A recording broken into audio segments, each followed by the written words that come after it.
Bismillahirrahmanirrahim. Elhamdülillahi Rabbil alemin. Vessalatu vesselamu ala Resulina Muhammed ve ala alihi ve sahbihi ecma'in. Əmmə ba'du. Esselamu aleykum və rahmetullahi və barakatuhu. Əziz qardaşlar, qiyamətin böyük əlamətləri mövzumuza davam edirik. Bugün isə keçən dəfə qeyd etdiyimiz qiyamətin ən böyük əlamətlərindən biri Məsih-i Dəccəlin deməli ortaya çıxmasıdır. İlk öncə onu qeyd etmək istəyirəm ki, Məsih-i Dəccəlin belə adlandırılması, yəni ümumiyyətlə Məsih-i Dəccəlin 4 ismi var. Yəni 4 cürə adlandırılıbdır. Allah Nəbisi sallallahu aleyhi və səlləm buyurur ki, Əbu Hüreyra radiyallahu anh hədisində deməli buyurur ki, Əuzu billahi min fitnetil Məsih-i Dəccəl. Müslim rəvayətində. Məsih-i Dəccəl adı ilə adlandırılması, bu birinci adı. Allah Nəbisi sallallahu aleyhi ve sellem buyurur ki, Məsih-i Dəccəlin fitnəsindən Allaha sığınım.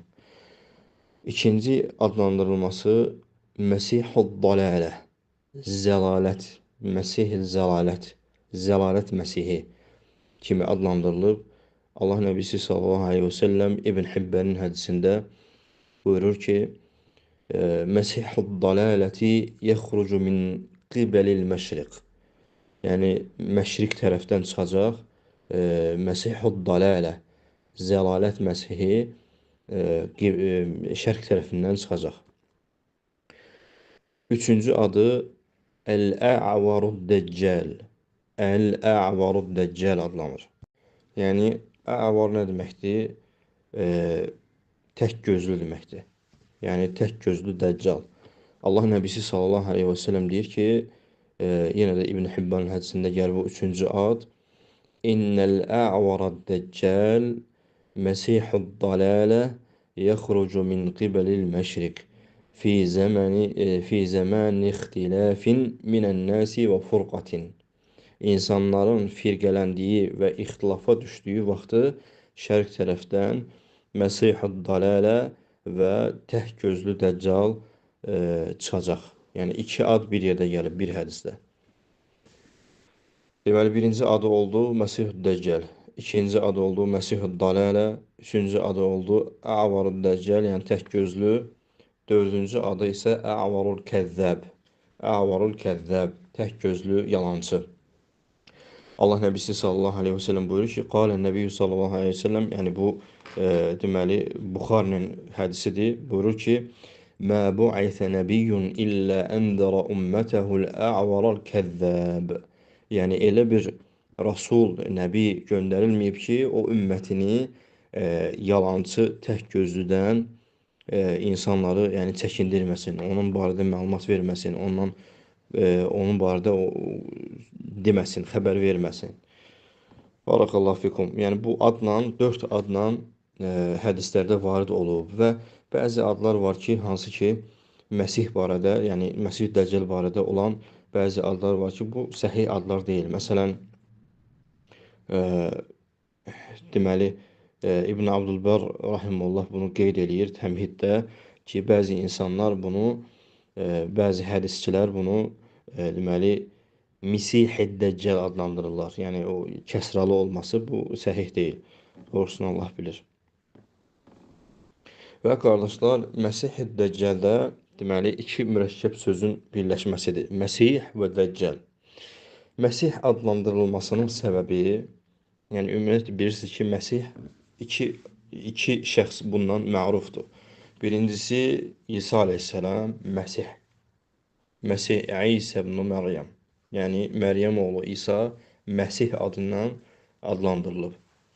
Və həmçinin Dəccəl də Məsih adlandırılır. Və bunların fərqi barədə deyəcəm inşallah ki, niyə görə, yəni hansı mənaları var İsa aleyhissalamda olan Məsihin və Dəccalda olan Məsih. Və Dəccalda olan Məsih o deməkdir ki, bunun yəni adlandırılmasının səbəbi, birinci səbəb odur ki, yer üzərini gəzib dolaşdığına görə. Yəni buna deyirlər liməshihil ard. Yəni yer üzərini gəzib dolaşdığına görə. Yatufuha və yədxulu cəmi' buldanihə illə Məkkətə vəl-Mədinə.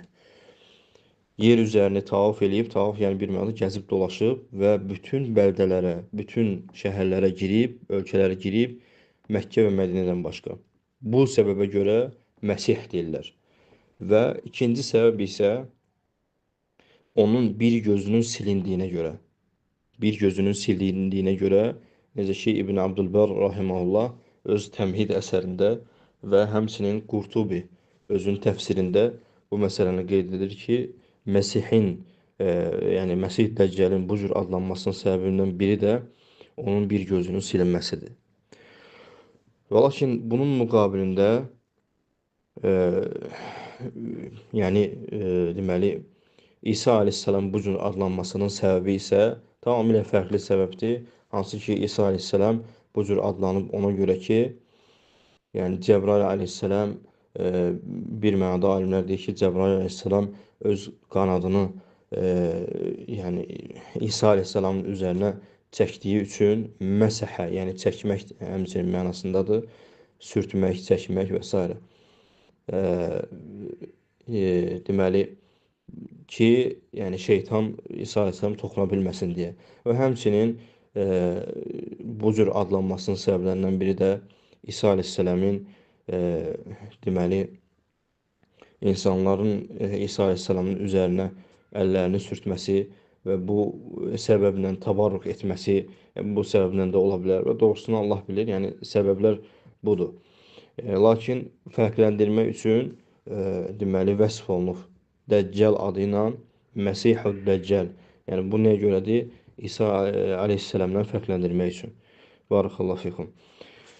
Deməli, qardaşlar, Dəccal sözünün mənası isə bir şeyin bir şeyə bulaşması, qarışması, bir şeyi bir şeyə qatmaq və yaxud da aldatmaq mənası kimi tərcümə olunur və qiyamətə yaxın insanları aldatdığı üçün bu cür adlandırılıb, yəni Dəccal olaraq.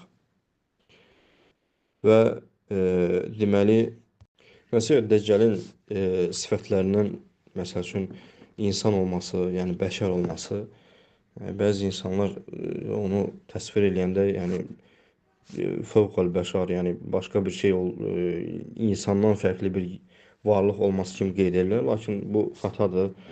Sifətlərindən biri odur ki, insan olmasıdır və cavan bir kəsin olmasıdır, saçlarının qıvrım olması və həmçinin ən bilinən, məruf olan əlamətlərindən biri də alnında kəfəra sözünün yazılmasıdır, yəni kafir sözünün yazılmasıdır və Allah Resulü sallallahu aleyhi ve sellem deyir ki, möminlər bunu oxuyacaq və başqa bir sifəti də qısır olmasıdır, yəni uşağı olmur, uşağının olmamasıdır.